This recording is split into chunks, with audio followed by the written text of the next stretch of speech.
upon a time. You know what? It just feels wrong when I'm doing it with myself. Why don't we all say it together, shall we? 3, 2, 1. Once upon a time. See, wasn't that fun and interactive? Well, anyway, upon that time, once, Cinderpool lived in a big mansion with his shiny-headed step-professor and a bunch of hideous step-mutants. The biggest one, Colossus, was always making up stupid rules that no one cared about. Like, please stop labeling other people's food in the fridge with your own initials. And for the love of Feige, stop Donald Ducking around the house and put some trousers on. I never understood that rule. I always called that Winnie the Poohing it personally, but no matter. The other main step mutant, Negasonic Teenage Warhead, such a cool name. She was always just texting and rolling her eyes. They were both super jealous because Cinderpool had a much, and I do mean much, larger fan base. They don't call this story time with Colossus now, do they? One day, an expendable non-union extra came running across the mansion grounds, screaming. King Thanos was planning the biggest battle of Phase 3, the last truly relevant phase. Cinderpool desperately wanted to go to this oh-so-relevant battle, but Colossus said, "No, too dangerous. Cinderpool don't know how to be part of team." And then Colossus ripped up Cinderpool's nicest costume before Negasonic Teenage Warhead, again, just such a cool name, made it explode into 1,000,000 pieces with her mind powers. And then popped her gum. Oh, so Gen Z. On fleek, Sigma, no cap. Cinderpool was very bummed and felt very vulnerable and exposed. Minus 100,000 aura, as Negasonic would say. Now that he had negative Skibbity Ohio Riz, he ran out onto the mansion grounds, stumbling for dramatic effect. Hello there, child. I like your Deadpool shirt. When suddenly, a big, strange, sparkly circle appeared. And from out of that big, strange, sparkly circle walked out Cinderpool's fairy, hairy god mutant, Wolverine! Alright, come on, Logie Bear. You have to actually step through the big, strange, sparkly circle. Otherwise, the audience isn't going to even know that you're here yet. Oh, look, everyone! It's Logie Bear! Wow, what an absolute surprise. Wait, speaking of surprises, where's your cardigan, Wolvie? I made you an adorable matching cardigan. I shredded that. Okay, well, that was mean for you to do. Alright, that wasn't demure of you at all, actually. Not even slightly mindful. That's okay. We all are enjoying the six-pack view. It's okay. Don't look at me. Okay. Oh, fairy, hairy god mutant, Wolverine. I desperately want to go to the big battle, but my mean step mutants vaporized my costume. Shut up! Growled Wolverine, lovingly. What?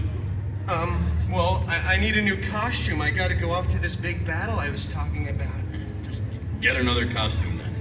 And stop writing me into these stories. Okay.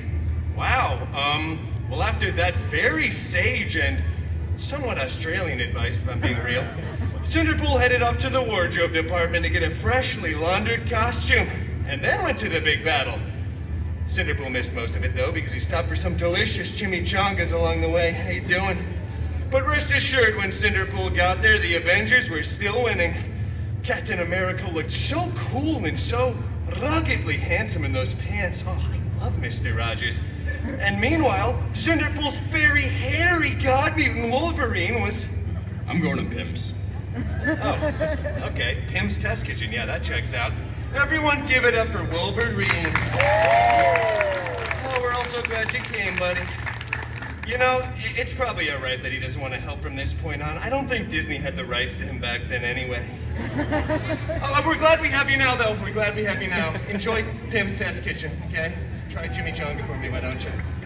All right, anyway, as the aliens were finally fleeing away in defeat, Cinderpool saw something on the steps of one of the spaceships. It was a single glove. And a high five for a child wearing a Deadpool t-shirt. There you go. You're welcome for the core memory, little boy. Oh, this glove was so fancy. Big and gold with beautiful jewels. I think there were 6 of them, not that that's really relevant information. I wonder who this fits, thought Cinderpool before trying it on. After some clicking, whizzing, and whirring, it adjusted right to Cinderpool's arm. Then, out of nowhere, Iron Man came flying in out of left field, screaming, "Hey, take that off. This is my sacrifice to make, okay? I really don't want to be Iron Man until I'm 90. In fact, I would rather be doomed than be Iron Man again. Doomed, I tell you." Trust me, I'm just as confused as you guys are, okay? And then other, much less relevant Avengers came running in too, saying things like, "Please put that down, that's not a toy. Whatever you do, do not snap." So obviously Cinderpool snapped. Oh, Cinderpool snapped a bunch, both physically and mentally. And then the weirdest thing happened. It was probably unrelated to Cinderpool's actions, but half of everyone kept disappearing, and then reappearing, and then disappearing again. So many people were crying. Tony said, "I love you," like 3,000 times, which is kind of bizarre to be honest. But eventually, everyone did come back. Well, everyone except for those that texted and called during a movie theater experience. We didn't want any of them back. But everyone else did. But then the Avengers tackled Cinderpool, ripped off his new favorite glove. And when they went on to remake the movie, they CGI'd Tony's head onto Cinderpool's majestic body. And it went on to become the most profitable film of the Feige cinematic universe. The FCU, as I like to call it. I know, I'm still workshopping that acronym. I feel like there's just one too many letters. Well, anyway, everything honestly worked out for old Cindypool, because Cinderpool went on to start his own, even more successful franchise, yeah! That's right, thank you for applauding. Who's relevant now, huh? Oh, thank you, child. Outstanding ovation from that kid over there. I appreciate that. It was so successful, in fact, that Cinderpool was eventually invited to be part of the Avengers Endgame 2. The Electric Boogaloo. Yeah, you can applaud for that too, yeah. In theaters at some point. I can't wait to find out why Thor was crying. Well, anyway, thank you all for coming to another illustrious story time with your new favorite Disney princess, Deadpool. Bye, child.